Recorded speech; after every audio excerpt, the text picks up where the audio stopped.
오늘 본문 열왕기상 9장은 솔로몬 왕이 예루살렘에서 성전 건축을 다 마친 후에 역사를 기록하고 있습니다. 솔로몬 왕은 우리가 이제까지 본 것처럼 하나님께 성전 봉헌 예배를 드리고 하나님께 감사의 기도를 드렸지요. 그 기도의 응답으로 주 여호와께서 두 번째로 솔로몬에게 나타나셔서 말씀해 주시는 대목입니다. 첫 번째 나타나신 때는 언제죠? 솔로몬이 기브온에서 1000번제를 드렸을 때 하나님께서 그에게 너가 원하는 것이 무엇이냐라고 물으시면서 솔로몬이 하나님의 언약 백성들을 잘 다스릴 지혜를 주십시오라고 했을 때 하나님께서 그에게 지혜를 선물로 주셨을 뿐만 아니라 그 이상의 많은 축복들을 허락해 주셨죠. 그렇게 첫 번째 나타나셨을 때가 그때였고, 그리고 이제 성전 건축을 마치고 하나님께 봉헌 예배를 드리고 또 감사의 기도로 하나님께 드리며 이스라엘 백성들을 축복한 후에 두 번째로 하나님께서 솔로몬에게 나타나셔서 주신 복의 말씀이 오늘 본문입니다. 3절에 보면 하나님께서 솔로몬에게 말씀하십니다. 너가 나에게 한 기도와 간구를 내가 들었다. 그러므로 나는 너가 내 이름을 영원토록 기리려고 지은 이 성전을 거룩하게 구별하였다. 따라서 내 눈길과 마음이 항상 이곳에 있을 것이다. 그러니까 성전을 하나님께서 거룩하게 구별하여 연락해 주십니다. 그래서 하나님의 눈길과 하나님의 마음이 항상 이 성전에 있을 것이라고 축복해 주시죠. 이 언약의 말씀은 하나님께서 친히 주권적으로 찾아오셔서 사람에게 축복해 주신 선물이죠. 그런데 언약에는 이렇게 주권적으로 축복해 주신 선물을 계속해서 누리려면 조건이 있어요. 그게 4절 5절 말씀입니다. 너가 내 앞에서 네 아버지 다윗처럼 살아라. 그리하여 내가 너에게 명한 것을 실천하고 내가 네게 준 율례와 규례를 온전한 마음으로 올바르게 지키라. 그리하면 내가 내 아버지 다윗에게 이스라엘의 왕자에 앉을 사람이 그에게서 끊어지지 아니할 것이라고 약속한 대로 이스라엘을 다스릴 내 왕자를 영원히 지켜주겠다. 조건이 뭐예요? 순종입니다. 순종이 바로 언약의 말씀에서 축복해 주신 선물을 계속해서 누리는데 필수적인 조건이에요. 주 여호와께서 명한 것을 실천하고 온전한 마음으로 올바르게 지키는 것, 이게 순종입니다. 이러한 순종으로 하나님을 경외하고 존중이 따르면 다윗의 왕위는 끊어지지 않을 것이고 약속해 주신 대로 이스라엘을 다스릴 왕자를 영원히 지켜주실 것입니다. 그런데 6절 보세요. 그러나 너와 내 자손이 나를 따르지 아니하고 등을 돌리거나 내가 네게 일러준 내 계명과 율례를 지키지 아니하고 곁길로 나아가서 다른 신들을 섬겨 그들을 숭배하면 나는 내가 준 그 땅에서 이스라엘을 끊어버릴 것이고 내 이름을 기리도록 거룩하게 구별한 성전을 외면하겠다. 그러면 이스라엘은 모든 민족 사이에서 한낱 속담거리가 되고 웃음거리가 되고 말 것이다. 이 말씀은 뭡니까? 순종이라는 조건이 성전이라고 하는 것보다 더 중요하다는 거예요. 성전이 아무리 거룩하고 구별됐다 할지라도 순종보다 앞서지 못합니다. 성전 잘 지어놓고 정작 주님의 뜻과 말씀을 따르지 않고 곁길로 나가면 하나님은 언약 백성이라도 그 땅에서 이스라엘을 끊어서 쫓아내버릴 것이다. 하나님의 이름을 기리도록 거룩하게 구별한 성전이라도 외면하실 것이라 말씀하십니다. 그러면 어떻게 되겠어요? 이스라엘은 오히려 이방 사람들에게 한낱 가십거리가 되겠죠. 속담거리가 되고 웃음거리가 되고 말 것이다 라고 말씀하신 거예요. 솔로몬에게 주신 이 말씀은 사실 솔로몬 개인에게만 적용되는 말씀이겠습니까? 아니죠. 하나님의 언약 백성 모두에게 그들이 걸어가야 할 일종의 길잡이의 말씀이에요. 로드맵이라고 볼 수가 있는 겁니다. 그러면 인생의 길에는 사는 길이 있고 죽는 길이 있는 거예요. 흥하는 길이 있고 망하는 길이 있습니다. 그건 항상 현재적이에요. 내가 예전에 흥하는 길을 갔는데 지금 망하는 길을 가고 있으면 그럼 망하는 길을 가는 거예요. 예전에 망하는 길을 갔다가도 하나님의 생명의 길을 걸어가면 흥하는 길을 걸어가는 겁니다. 하나님의 길이 있고 사탄의 길이 있는 거예요. 성경은 오늘 9장 말씀처럼 하나님이 약속하고 당부하는 길을 걸으면 영원토록 복을 주시겠다. 은혜의 가문을 이루어 대대로 이어지고 그 나라는 튼튼하게 강성할 것이라. 이렇게 말씀하십니다. 역사적으로 한번 보세요. 우리가 지금 열왕기서를 읽고 묵상하고 있습니다. 이 열왕기서 전체를 보면은요, 다윗과 솔로몬을 위시해서 남유다의 20명의 왕들의 역사가 나와요. 북이스라엘의 19명의 왕들의 역사가 나옵니다. 그런데 이들의 삶을 한마디로 쪼려서 보면 두 길 중 어느 길을 따라 살았는가, 그거에 따라서 각 사람의 삶과 행적이 평가되는 것을 우리가 볼 수가 있어요. 모든 왕들에 대한 평가를 간단하게 정리하면 하나님의 말씀에 순종하면서 복을 누렸는가, 하나님의 뜻을 거스려서 곁길로 나가서 망하는 길을 갔는가. 이들이 다 하나님의 언약 백성이었지만 그들의 현재적인 삶을 통해서 그들이 응답한 삶의 모습들로 그들의 삶의 그 실체를 드러내었던 것이죠. 그래서 모든 왕들에 대한 평가를 간단하게 정리하면 세 가지로 요약할 수 있어요. 전심, 반심, 무심. 가령 다윗은 전심이라고 말할 수 있어요. 다윗은 하나님의 마음에 합한 사람이라는 평가를 들었죠. 전심으로 하나님의 길을 갔습니다. 역대하 16장 9절을 보면 이렇게 말씀하세요. 주님께서는 그 눈으로 온 땅을 두루 살피셔서 전심전력으로 주님께 매달리는 이들을 힘있게 해주십니다. 개역개정에서는 이렇게 말씀하죠. 여호와의 눈은 온 땅을 두루 감찰하사 전심으로 자기에게 향하는 자들을 위하여 능력을 베푸시나니. 전심으로 하나님을 향하고 전심전력으로 주님께 매달리는 이들을 하나님께서 외면하시는 법이 없습니다. 힘있게 해주시고 능력을 베풀어 주십니다. 다윗이 그런 사람이었어요. 근데 생각해 보세요.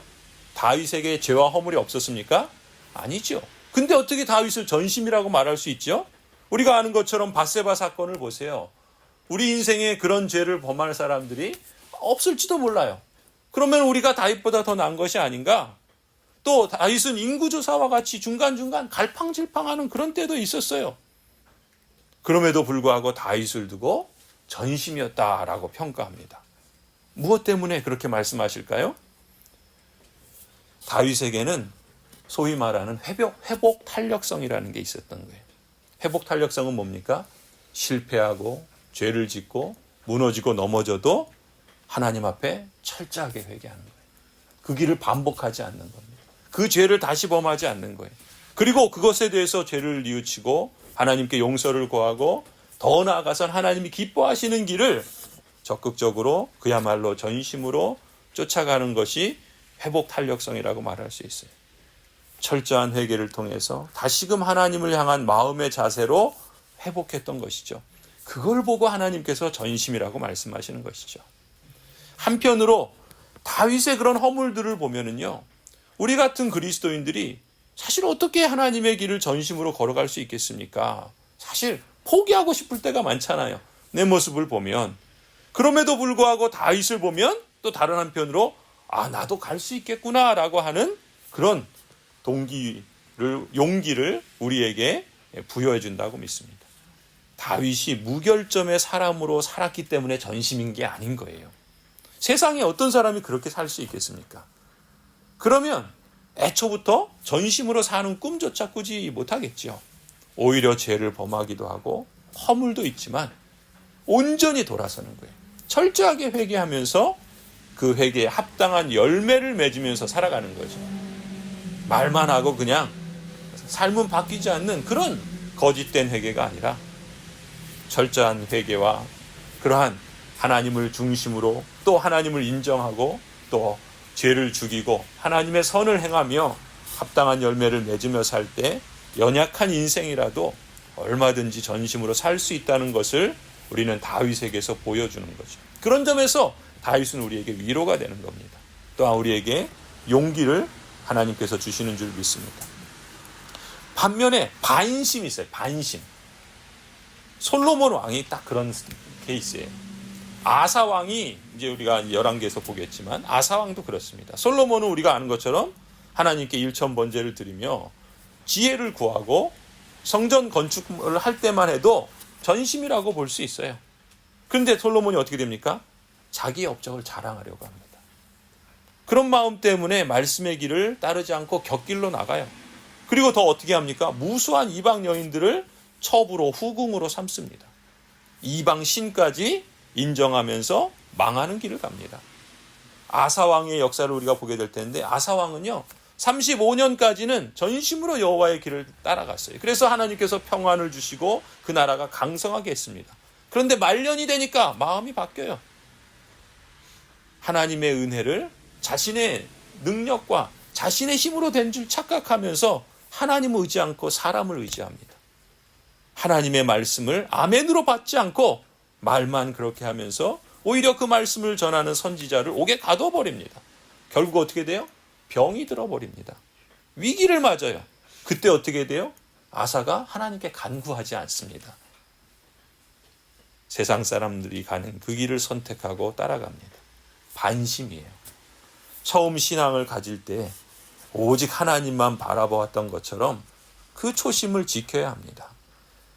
처음 마음을 지키는 것은 그때로 돌아가자는 게 아니라 그 하나님만 바라보고 하나님만 의지하고 하나님의 말씀을 따르고 하나님이 기뻐하시는 길을 추구하는 그 마음을 지켜야 된다는 거예요.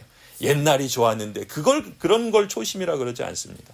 6절 말씀처럼 그 초심을, 그 하나님을 존중히 여기는 마음을 버리게 되면 어떻게 됩니까? 너와 내 자손이 나를 따르지 않고 등을 돌리거나 내가 네게 일러준 내 계명과 율례를 지키지 않고 곁길로 나아가고 다른 신들을 섬겨서 그들을 숭배하면 나는 내가 준 그 땅에서 너희를 끊어내버릴 것이다. 내 이름을 기리도록 거룩하게 구별한 성전이라도 외면해버리겠다. 그러면 이스라엘은 이방인들에게 한낱 속담거리가 되고 웃음거리가 되고 말 것이다. 이게 반심입니다. 마지막 세 번째는 뭡니까? 무심이에요. 무심. 무심하다 그러죠. 처음부터 끝까지 일관되게 하나님을 무시하면서 삽니다. 하나님이 안중에 없어요. 하나님을 우습게 여깁니다. 거짓된 말을 하고 우상을 따르고 그야말로 자기가 신이 돼서 자기 고집대로 사는 거예요. 이스라엘의 왕들이 그랬습니다. 19명의 왕이 한결같이 그랬어요. 여로보암을 시작으로 모든 왕들이 다 그 길을 갔습니다. 이스라엘의 왕들만 그랬는가? 남유다의 왕도 그랬습니다. 여러 왕이 그런 길을 걷어요. 대표적인 사람이 여호사밧 왕의 아들 여호람 왕입니다. 여호사밧은 그래도 하나님을 따르려고 했는데 그래서 선한 왕이라는 평가를 받았는데 그 아들 여호람은 무심했어요. 부전자전이라 그러는데 이게 꼭 그런 부분은 아닌 것 같아요. 여호사밧은 하나님을 잘 따랐는데 그 아들은 오히려 여호와를 버리고 무심하는 그런 모습을 보였단 말이죠. 안타깝게도 이스라엘 언약 백성들은 어떻습니까? 이렇게 무심이 반복되고 이 역사라는 삶의 길에서 그것이 쌓이고 쌓이면 이런 결과를 초래하는 거예요. 열왕기상 9장 8절 9절 말씀입니다. 이 성전이 한때 아무리 존귀하게 여김을 받았다고 하더라도 이것을 지나가는 사람마다 놀랄 것이고 어찌하여 주님께서 이 땅과 이 성전을 이렇게 되게 하셨을까? 탄식할 것이다 말씀하세요. 9절 보세요. 그러면서 그들은 이스라엘 백성이 자기들의 조상을 이집트 땅으로부터 이끌어내신 주 그들의 하나님을 버리고 다른 신들에게 미혹되어 그 신들에게 절하여 그 신들을 섬겼으므로 주님께서 이 온갖 재앙을 그들에게 내리셨다 하고 말할 것이다. 여러분 지금 이 8절 9절 말씀 이 열왕기서의 말씀을 누가 듣고 있습니까? 포로를 경험한 사람들이 이 말씀을 처음 듣고 있는 거예요. 당시에 이 바벨론 포로로 있었던 이스라엘 언약 백성들이 이 말씀을 들었을 때 한번 상상해 보세요. 아마 이 말씀이 생생하게 다가오지 않았겠습니까?